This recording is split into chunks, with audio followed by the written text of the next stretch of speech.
Também temos decisões recentes da SDI, da oitava turma, inclusive eu fui relatora de mais de um acórdão nesse sentido, garantindo, na ausência de lei específica, a dobra legal das férias gozadas fora do tempo certo à empregada doméstica. E não só a dobra das férias, como também as férias proporcionais. Considerou-se que o princípio da dignidade da pessoa humana e o princípio da isonomia asseguram, apesar, né, da omissão específica na lei ordinária e na própria Constituição da República sobre o tema, no momento em que se assegura o direito às férias, todos os dispositivos constantes da CLT aplicam-se também à empregada doméstica. Enfim, se formos aqui examinar outras matérias, temos até, em relação a matérias de natureza processual, outro caso também que bem identifica a eficácia positiva do princípio da dignidade da pessoa humana, é quando se afirmou responsabilidade subsidiária do município, que celebrou o convênio para atendimento na área de saúde com associações e com centros comunitários na área social, para fazer cumprir o artigo 199, parágrafo 1º da Constituição da República. Considerou-se também que a responsabilidade subsidiária do município há de ser reconhecida, e assim aplicou-se o entendimento da súmula 331, item 4, para condenar subsidiariamente o município em relação ao inadimplemento do centro comunitário da associação contratantes. Enfim, há uma série de outras decisões que deu aplicação ao princípio da dignidade da pessoa humana e a outros princípios constitucionais, deferindo, repito, direitos subjetivos, sem que existisse uma regra jurídica, e sim com base no princípio. E o que eu observo, e daí a reflexão que agora faço para encerrar a questão, é que o que preocupa nesse particular é exatamente a preocupação de, no decidir, o juiz fazê-lo valendo-se de argumentos de princípio e não argumentos de política. Esta é a grande questão. Quando se decide valorativamente, o juiz traz para a decisão os seus preconceitos, as suas convicções. E o princípio da segurança jurídica, ele pode ficar comprometido nessa situação. Por isso que eu vou me valer aqui de duas posições que estão jurisprudenciais, doutrinárias, que estão num acórdão do Supremo Tribunal, na ADIM 1300, ADIM que julgou, onde foi examinada, ADIM 3510, quando se julgou o tema do aproveitamento ou não das células embrionárias inservíveis à fecundação para as pesquisas científicas. Nesse acórdão estão bem expressas duas posições, a do ministro Marco Aurélio e a do ministro Gilmar Mendes.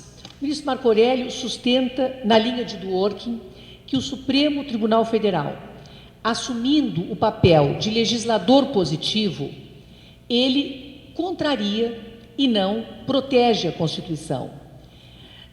E sustenta que deve ser prestigiada a teoria, a doutrina da separação de poderes. E ele deixa expresso que os argumentos de valor, assim os argumentos que são chamados de política por Dworkin, que são econômicos, de governabilidade, ideológicos, até de religiosidade, que estes argumentos não podem interferir na decisão judicial. Apenas, que são os argumentos, repito, de política. Só aqueles argumentos de princípios.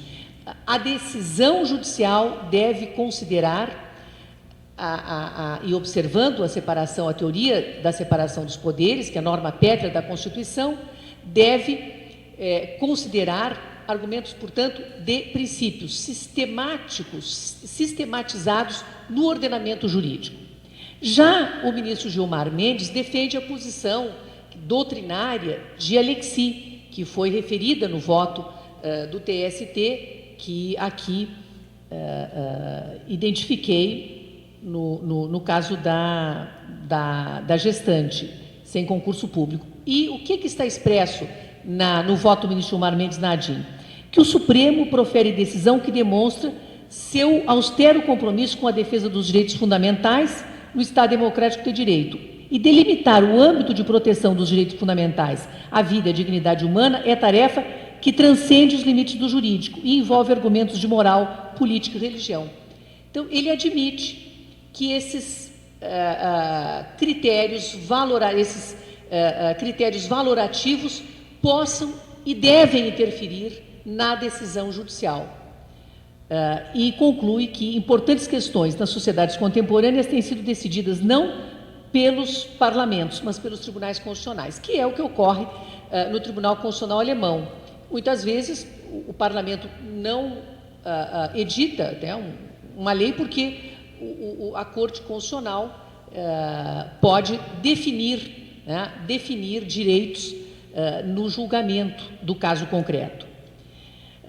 E prevalece para esta corrente de pensamento a teoria de Alexis, que estabelece justamente um superprincípio, porque se eu admito uma colisão de princípios, eu tenho que admitir que existe um superprincípio. E este superprincípio é o da proporcionalidade, é o princípio da proporcionalidade. Então, eu coloco dentro dessa corrente de pensamento também o princípio da dignidade da pessoa humana como mais importante que outros princípios, como mais importante que o princípio da legalidade. E o que pode acarretar esta aplicação do direito nestas circunstâncias? Pode acarretar a prevalência de critérios valorativos do julgador, e não a integridade que deve existir na aplicação do direito, que nós vamos logo aqui examinar. E isso, vejam, a prevalência, não é, desta corrente de pensamento, ela se justifica exatamente porque existe um método, existe uma equação matemática que é estabelecida para o balanceamento, que é a teoria do balanceamento dos princípios. Mas, vejam, será que esta teoria do balanceamento, ela, por si, ela empresta racionalidade, como afirmado, e legitimidade à decisão? Pois bem, em contraposição, nós temos o pensamento de Ronald Dworkin, e aqui eu já vou finalizando, que na figura do romance em cadeia, bem expressa a sua teoria. O que é o romance em cadeia? Cada capítulo é escrito por um autor diferente, mas cada juiz, portanto, na totalidade, não se identifica que cada capítulo foi escrito por um autor diferente. Há uma homogeneidade, como se todo o livro fosse escrito por um único autor, que é a chamada comunidade personificada. Então, o juiz, nessa perspectiva do direito como integridade, ao decidir o caso concreto, ele é um dos autores e ele deve atuar interpretando. Então, é uma corrente hermenêutica preponderantemente, porque dispõe que o juiz que recebe um capítulo, ele vai escrever o seguinte, ele vai julgar, portanto, o caso concreto, de forma que cada juiz, ao julgar o caso subsequente, ao final observe, e aí vem o tema da segurança jurídica e da equidade, como se fosse um único juiz a julgar os mais diversos casos concretos. Claro que isso nós temos na teoria do precedente, é de raiz norte-americana, a teoria de Dworkin, humanista, ela considera o contexto e ela observa, portanto, os precedentes que foram julgados em situações similares, observa a história da comunidade e, no examinar os precedentes, faz a pergunta: quem julgou este caso e em que circunstâncias? Isto claro que nós temos aí a figura do juiz Hércules, com o volume de processos que nós temos, será possível, em cada caso, nós examinarmos toda a jurisprudência para, então, decidir aquele caso concreto? Ora, evidente que há dificuldades, não é? nesta análise de todo o contexto principiológico, mas o que me parece, o tema realmente é complexo para abreviar, mas, enfim, faço a minha conclusão no seguinte sentido: o método da integridade, ele reduz a possibilidade da arbitrariedade judicial na definição do sentido da norma e preserva a segurança jurídica. E pressupõe, sobretudo, o direito de o outro ser tratado com igual consideração e respeito, e observa os princípios fundamentais da equidade, da justiça e do devido processo legal.